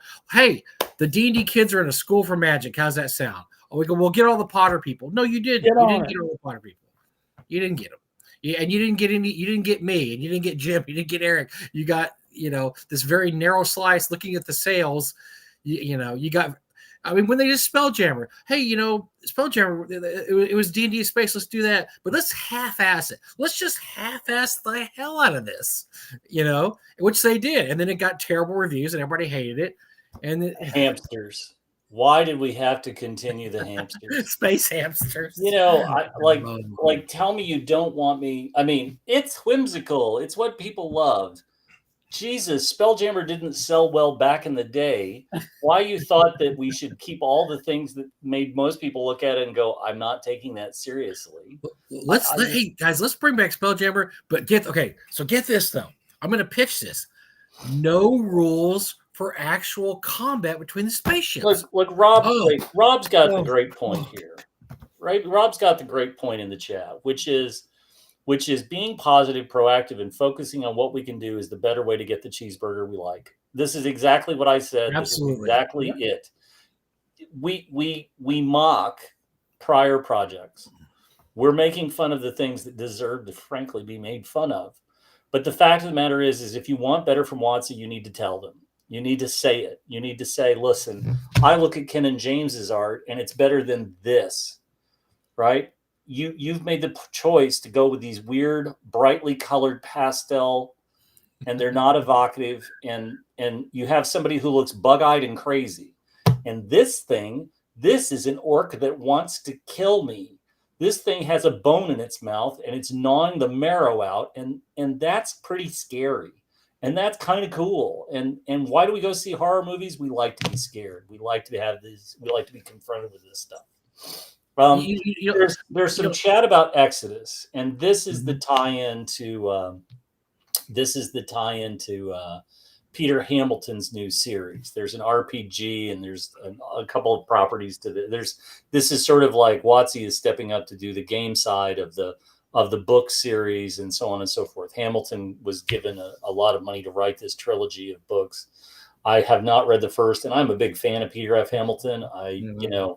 Jesus, if you haven't read The Reality Dysfunction, very good writer. Oh, it's great stuff. Dark, it gets dark, and it doesn't stop being dark through the whole trilogy. But he's written just a ton of really great science fiction. He's one of the 3 best space opera guys to come out of England in the last 30 years. Ian Banks, and Neil Asher are the 3 pillars of English space opera right now. And I highly recommend all 3 of those. So I think what else we had? What else were we? Well, I was going to say one more point on that was that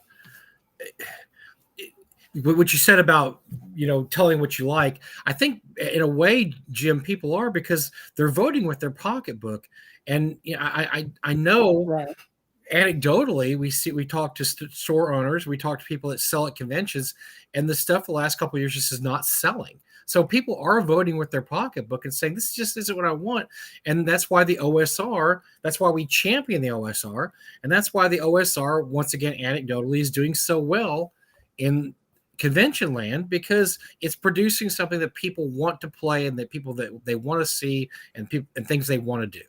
And they're not through with just rolling up a fighter and going into a dungeon and killing a bunch of orcs. So they're not tired of that yet. And there's ways you can make. There's a reason why Keep on the Borderlands is the most popular module ever written. And it's just the concept, we talked about this last week or the week before. The concept is just, it's so cliched now, but it still gets your heart beating when you think about that keep and the caves and the wilderness. And it's such a cool concept. I don't think we're through with this stuff yet. 50 something year old guys talking on a show about this stuff have the benefit of having 45 years between us now and us then. And everybody watching this show, when you were a kid, whenever you first started playing role-playing games, if you were playing when you were a tween, you wanted to kill monsters and get treasure. And you played games with that same end goal. And your kids, if they're in that age bracket, they're killing monsters and they're getting treasure. That's what they want. Now, the savviest role players that I know, smart people, have a great sense of how this stuff works and so on and so forth. They've played in a lot of games. They have a lot of unconventional, out-of-the-box thinking and solutions to problems and so on and so forth.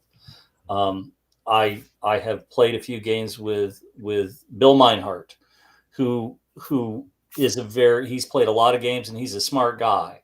But there is nothing better than watching somebody in a game with Bill who comes up with a better idea than Bill, because Bill then has to parse this and try to understand this. And oftentimes Bill will be like, well, ours was the only solution that worked. And he and I were in the same game at North Texas, but at different time slots. And our group found a different way of beating it. And it was just watching the smoke curl out of his ears and his head sort of vibrating. But I can tell you that 12-year-old Bill Meinhardt wanted to kill monsters and get treasure. and we approach a lot of this. We approach a lot of this from our perspective as, frankly, middle-aged people who we don't remember what it was like being 12 and how excited we were to kill monsters and get treasure. And we've lost a lot of that sense. And the fact is that WotC has to make a product to compete against the phone games, social media, blah blah blah. You have to come up with something that's engaging. You have to come up with something that emulates what they see kids doing on Stranger Things, what they hear mom and dad talk about, and so on and so forth. And I've talked to more parents at game stores. You know, it's funny how all of this can be really boiled down to bullet points.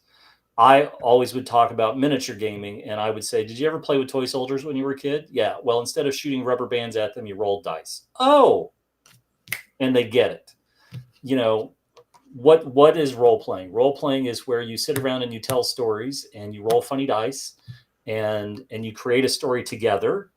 And in the end, you kill the monsters and you get the treasure. Oh, and they get that. And yes, the quote, kill shit and take their stuff. Well, I got news for you. It's kill monsters and take treasure.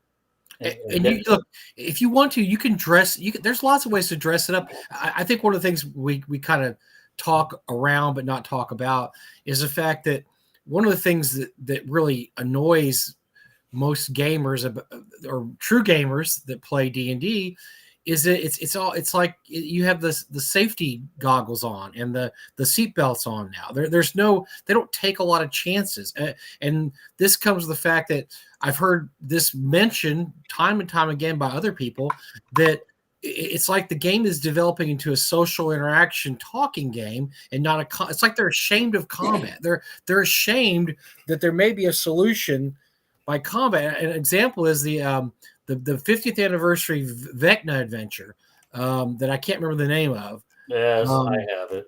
Yes, and it's I somebody that we know who's a huge champion of 5e and who play tested it thought it was absolutely appalling and thought it was horrible because it was a high level, supposedly deadly adventure against one of the most despicable villains in the whole TSR D&D universe, and it was playing patty cake, and it should have been a combat at the end that killed half the party and the world is about to be destroyed, and they chickened out because they were scared to do that. They were scared to have a big giant combat because they wanted to, we're going to talk, let's talk about it, let's figure out some puzzles and some riddles. We don't want them just to have their swords and kill things. And the person that I talked to about it was just, his group was disappointed. Like, what are we doing here? We're supposed to be mixing it up with Vecna. And then they figure out the puzzle and take out Vecna in 3 rounds.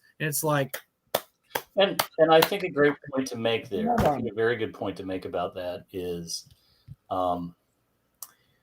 when you're that age, when you're in 5th, 6th, 7th grade, and you got a lot going on, right? You got a lot of stuff going on. One of the things that you're trying to do is you're trying to figure out, you don't know this, but you're trying to figure out how all the pieces fit together and how all this stuff works and social interactions and so on and so forth. And come on, right? Let's take a look at our community and be honest that some of the people in our community are a little socially awkward or a little under that. Those skills are not necessarily as sharp as they need to be. We talk all the time on this show about the positive aspects of role playing and how this can benefit people. And I think that's great. I think that one of the things that getting together as a group and playing a game, I always am reminded, I'm always reminded of the start of E.T., where the kids are playing D&D at the kitchen table with a bunch of heritage miniatures, and somebody does something stupid, and his friend says, "Hey, dick breath, knock it off." Because the greatest part about that is this is how we start to learn how to self-police. This is how, when we start making those faux pas, our friends are the one are there to help us take the rough edges off. I've said this before, it took marrying into a farm family to discover the term that I just love. In agriculture, the term for the socially awkward, really weird, like kind of guy is bachelor farmer. That when you hear the phrase Oh, bachelor farmer, this is somebody, ladies, who is unmarriable, right? Like this is a guy who lives in his own squalor. He doesn't have anybody course correcting him. He's just, I'm alone on the tractor. I'm alone in the combine. I'm alone at my house. He might have a dog, but he don't need nothing. Like he's that guy. And the problem is that this is a guy who desperately needed to play D&D because his friends would have been like, hey, dick breath, take a shower. Hey, dick breath, wear deodorant. Hey, dick breath, right? Like this is the stuff that needed to happen. And so I think it's fine. Adult modules, adult books, adult game RPG books can have high concept. They absolutely can have high concept. But we're talking about people who are first coming in that early age where they're still trying to figure this stuff out. And there should be things in the booklets that say, this is about playing with your friends. And sometimes friends argue over things that they want the party to do. Mm-hmm. And that's okay. That's perfectly fine. You should talk about it with your friends and you should decide which way we're going. I love that. Barnyard Romeo. Yeah. The pigs are scared. Barnyard Romeo. Yes. The pigs and the goats are very scared. Oh, yeah.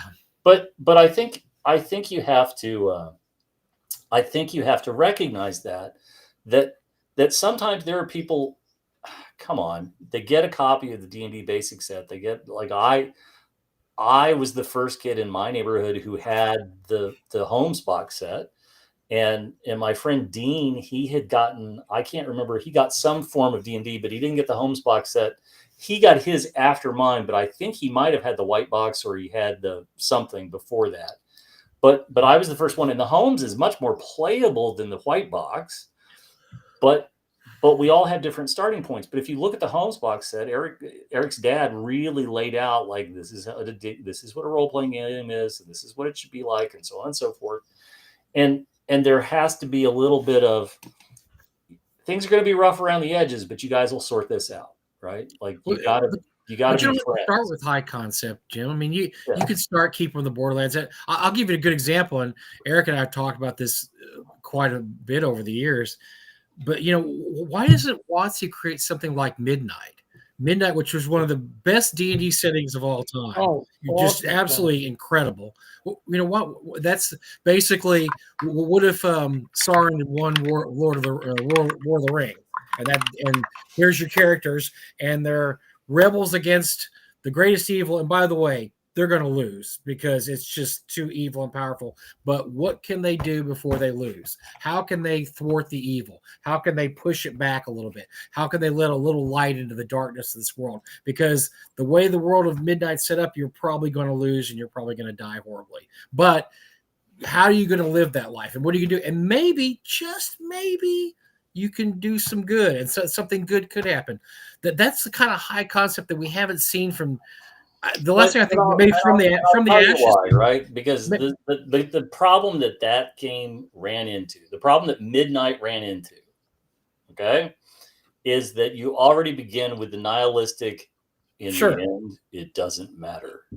In the end, the Dark Lord Sauron is still setting up shop and is torturing hobbits and has all the power rings, and you're fucked.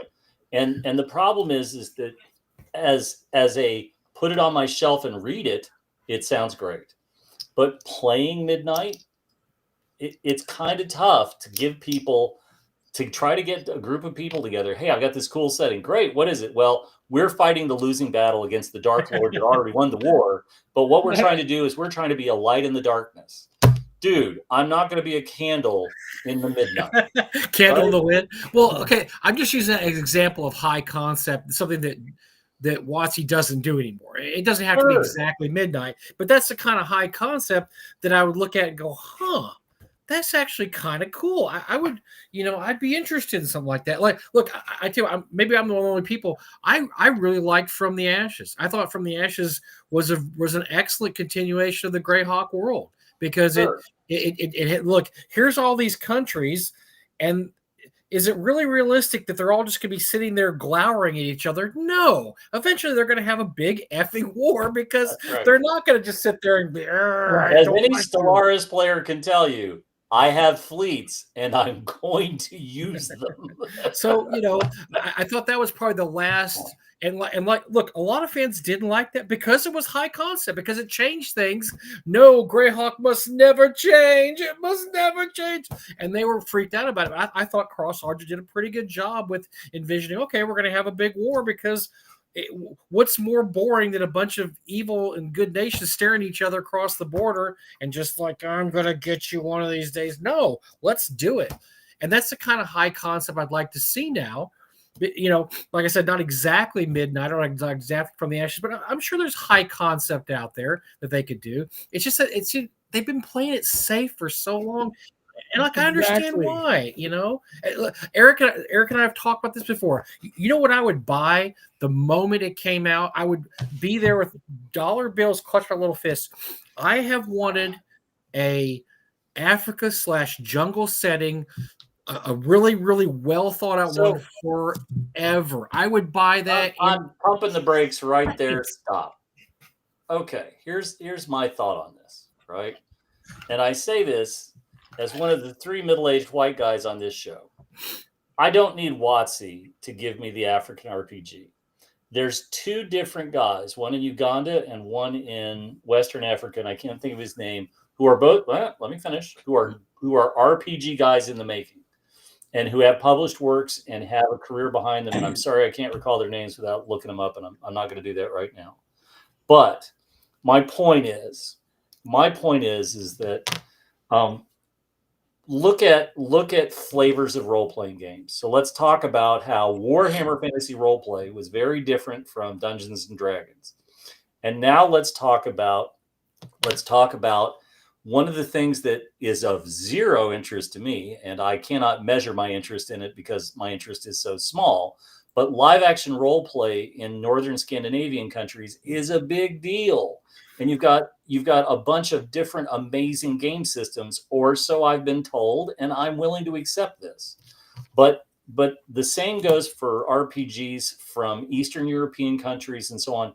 There are really, really interesting local flavored RPGs and so on. And my point to sort of pumping the brakes is, I too am interested in finding interesting I'm interested in finding unique, different RPGs that are based in a mythos and a flavor of the world that I am not used to, because I'd love to read that. Play in it, not sure, but I'd love to see this. And the last thing I need are people at WotC publishing their version of an African. But isn't that the problem? That's what we're getting mad about, Jim. Is that why aren't they those people? Why aren't they the people that are on the edge of it? They are. No, they aren't. You need someone. You need local. Like Kevin Crawford. I mean, Spears of the Dawn is, I think, over a decade old. He did a great job. It's one of his earlier, where he released all the artwork to the backers of the Kickstarter, and he put it basically to the public domain. It's great stuff, and he did it respectfully, and that's the thing. WotC, I don't want to like slander anybody at WotC. Maybe they're going to bring in some great people, but their recent history doesn't show that they can respect the settings, the properties, Vecna or whatever, and give it a proper treatment. I think you got to put that in the hands of third parties. That can and you're right. And that's why we champion OSR. That's why we champion third-party creators. So let me mention. I'm going to butcher their names, but I want to mention both of the people that I was thinking of. There is a company called NIB Card Games from Nigeria, and it's run by, and I apologize in advance, I'm going to try this, Kene Chukwu, KENECHUKWU, OGBUAGU. I know better than to try to pronounce his last name, but he's essentially telling Nigerian stories through board games, and I believe he's also working on RPG products. And then this year, from the Diana Jones Emerging, and so he won the 2021 award for Diana Jones, And in 2025, Ashraf Braden in Uganda is an RPG designer who's working on bringing his things. And I say this because I want to mention this because this is a great example of people in other countries have great ideas. The Brazilian RPG scene is supposed to be absolutely off the hook. I do not speak Portuguese. I do not read Portuguese, but I know that it is well developed and thriving, and DCC has found purchase within it, and so on and so forth. But all of the countries around the world will have their Gary Gygax, will have somebody who encapsulates the creation myths and the foundation of folklore and so on in their areas that don't have to be what D&D was. They can be something different. And I'm excited about that. I think this is great, right? I have not heard of an Australian RPG that takes the creation myths of the Aboriginals of Australia, but eventually there will be. And if there is, I just don't know about it. And if there hasn't been one yet, there will be one that will do it justice and will be interesting. And I think this is great. If you want stuff that's different, there's stuff that's out there. There's stuff that's going to be here eventually. There's stuff we just don't imagine. Although I'm really tired of Baba Yaga's hut. I've spent 40 years tired of Baba Yaga's hut. I've heard all about it. I'm done. I've had enough Baba Yaga's hut. Let's do some other. There's plenty of legends all across the world that are just as interesting as Baba Yaga's hut. I knew somebody from Norway who was grievously offended isn't the right word, but was really, his nose got bent out of joint because he felt that his religious icons, i.e. Odin and Woden and Thor and Sif and Loki and so on and so forth, were horribly misrepresented in deities and demigods. He's one of those people that read it when he was a kid and was like, nope, and had that chip on his shoulder. And it was funny to hear him talk about it because it was not I am aggrieved you appropriated my culture and so on. It was just, you got it wrong and it was crap. And that was it. He just had no time for it. So, and I would say to people who want to be better, if you want to make a better adventure, if you want to make something better for your players to experience, you can't go wrong by understanding the root of what we all refer to as mythology, right? You've got to go read you've got to go read the Hamilton book on mythology, Greek mythology. You have to read Ramsey Campbell's Power of Myth. You have to have a good basis in some of this, because if you do, then you understand that the archetypes, these universal archetypes of the hero and the hero's journey and the Iliad and the Odyssey and so on and so forth, this is what your players want. They just don't know how to express that. Mm-hmm. And that's how you have to give them that journey. You have to give them that potential for victory, right? We were talking about midnight a few minutes ago. My God, right? I am a candle in the darkness. I have held back the midnight. And then the candle's out. But it's much more interesting if you give your players a chance to be the local villagers who it was the final thing that put them over the edge, and they decided to take the Dark Lord's guards off. You can do that. That's the great thing about it. You can take it. Where does it end? Does it end with success, or does it end with them just being eventually gutted and their heads on pikes, and they're yet another roadside reminder with the Dark Lord one? I'm actually kind of an optimist. I would, if I had to run a midnight style game, it would have to be more along the lines of the Black Company, that type of thing, where the world's depressing, it's bad, there's a lot of evil, but we're going to win. Every once in a while we win a few battles, and we kick some ass along the way.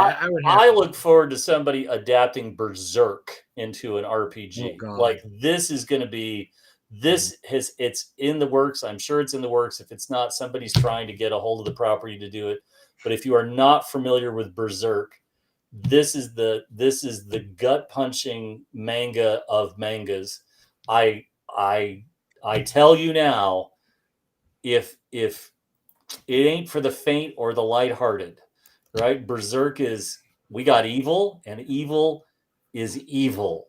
Yeah. And by the way, evil.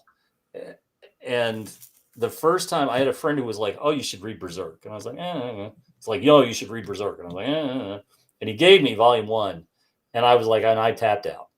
I don't need to read volumes 2 through 8 or 12 or 13 or however many it's up to now. I read volume 1, and that was enough. And I got a great, he's an anti-hero, but when you have a chapter that starts with the bad guys on horseback headed into a village, and hanging from or impaled on the spears are the victims from the last village in graphic detail, I'm good, right? Like, I got enough nightmare fuel. I don't need to add to it. And there's somebody out there that wants to RPG Berserk, and I'm sure they're going to get their game.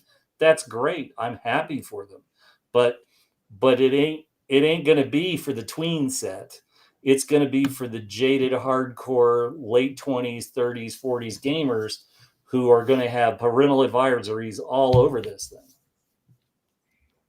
They're stunned silent, ladies and gentlemen. Stunned. Well, I was just say, do you remember how Guts, or no, how Guts? You remember how the story begins? Yeah. He's born from the corpse of his mother, who I think is hanging from a tree or something.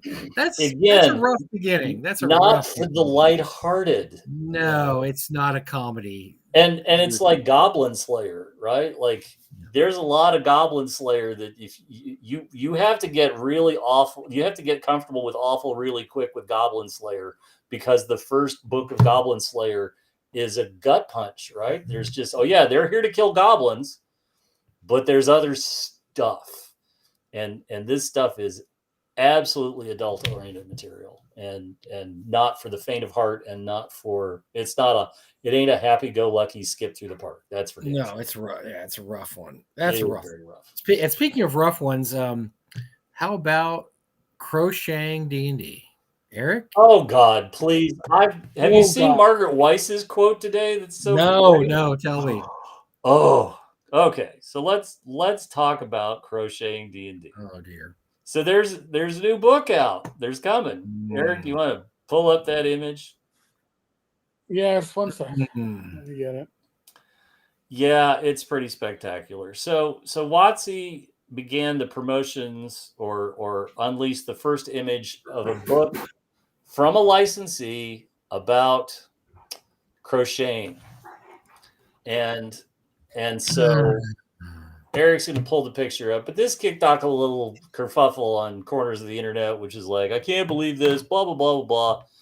Well, we'll talk about current things, and then let's talk about history. But the current thing is you have to understand that about, I don't know, 10, 15 years ago, knitting and crocheting took off again, right? For the longest time, it was my grandmother's generation that were really carrying the crochet and knitting flags. And there was not a lot of participation, and there wasn't a lot of growth in the hobby. And about 15, 20 years ago, it became discovered again. Knitting and crocheting became a thing again. And so smartly, somebody has decided to tackle this by merging D&D with crochet and having patterns. And I think this is fine, right? If your grandma wants to make some owlbears for people for Christmas, or a mimic, or a gelatinous cube, or whatever, that's great. But truthfully, it's probably going to be your Aunt Sarah or somebody else who's come into knitting and crocheting and so on and so forth. They sell little kits of little monsters to make and so on. And somewhere around here, I should have got it beforehand, I have a crocheted brain slug from Futurama. I worked with somebody who made me a crocheted brain slug so I could put it on a hat or something, and it looks like I have a brain slug on my head. So the picture for this came out, and there was some, I'll say, kvetching from corners of the internet. But the mistake that WotC made is that they said that this is the first ever crochet book and so on. And it is not. And so it is not. It is, in fact, there was actually a needlepoint company that in Lake Geneva that made licensed D&D needlepoint designs. Now, I'm pretty sure it was counted cross stitch. It wasn't crochet. But this also came at a time where essentially the Blooms and the Gygax families Jesus, if you were a cousin that could fog a mirror, they could have a job for you at TSR, or there was some place to make money. But Margaret Weiss had the greatest zinger comment about all of this today. And she said, quote, when TSR was in financial trouble, the Blooms used money to buy a needlepoint company from a relative, because we all know how gamers love to kill dragons while they needlepoint. They eventually gave them to employees as a Christmas bonus. And this has 1970s Hallmark or 1970s TSR written all over it, right? There's images of the D&D themed products. There was one labeled Dragon Power. There's Dungeon Zone was the name of the company. And then there's Dragon Power, Quiet Dungeon Zone, D&D, blah, blah, blah. Yeah, Eric's got this up. You can see what this stuff looked like. Unsurprisingly, it didn't sell. And come on, there were... The Dungeon Zone, I mean, every game table has got to be quiet. That's the one that you want. Yeah, I got nothing. They did 4 different D&D kits. Why exclude grandma from the fun? Right. I got nothing. And then Frank Mincer's comment, when Kevin Bloom became president of TSR in the 80s, his wife wanted him to support her hobby too, so he bought her a company, Greenfield Needlewomen.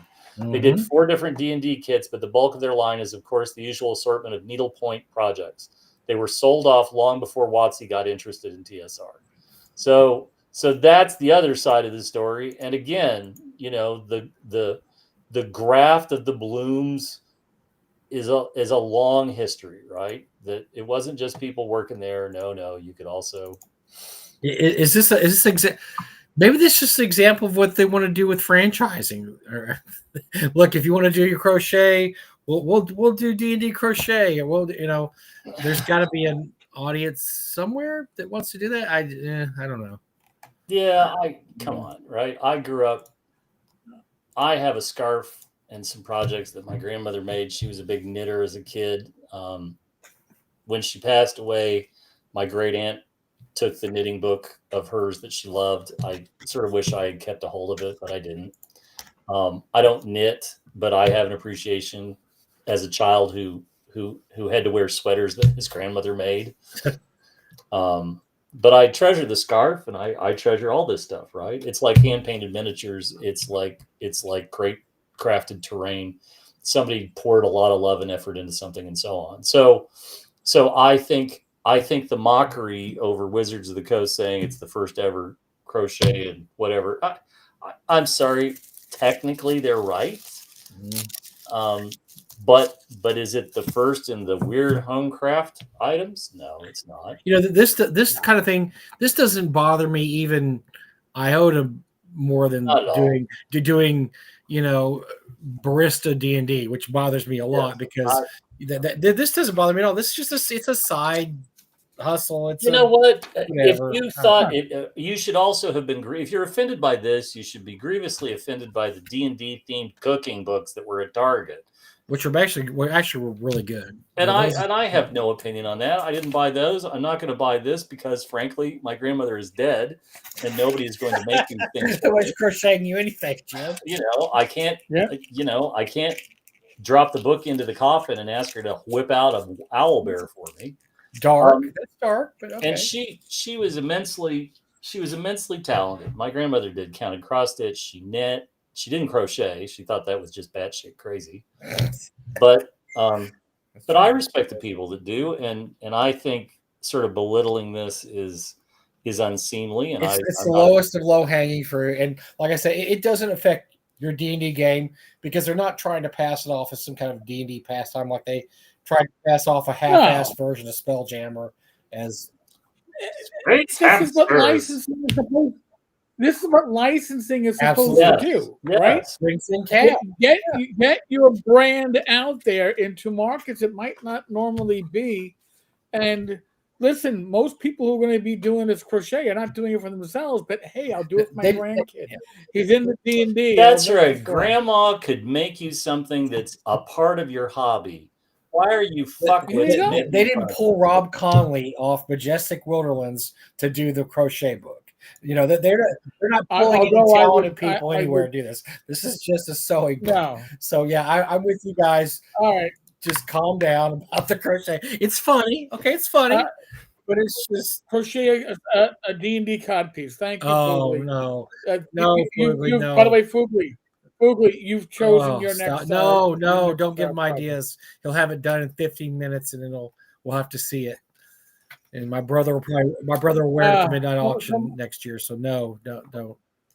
Mike, I think it's that 5 time. CDs. All Yes. right. I had some change this week because I was up till yesterday. I had the same 5 CDs. I said I've got to change it out. So from the last 3 weeks, we still have Ryan Bingham's Tomorrowland. I'm starting to really like this album. I'm a huge Ryan Bingham fan. I didn't know if I'd like You're it. starting to really like this album. I mean, you played it. So Ryan Bingham has a very raspy voice, and he's kind of a Tom Waits / country rock guy.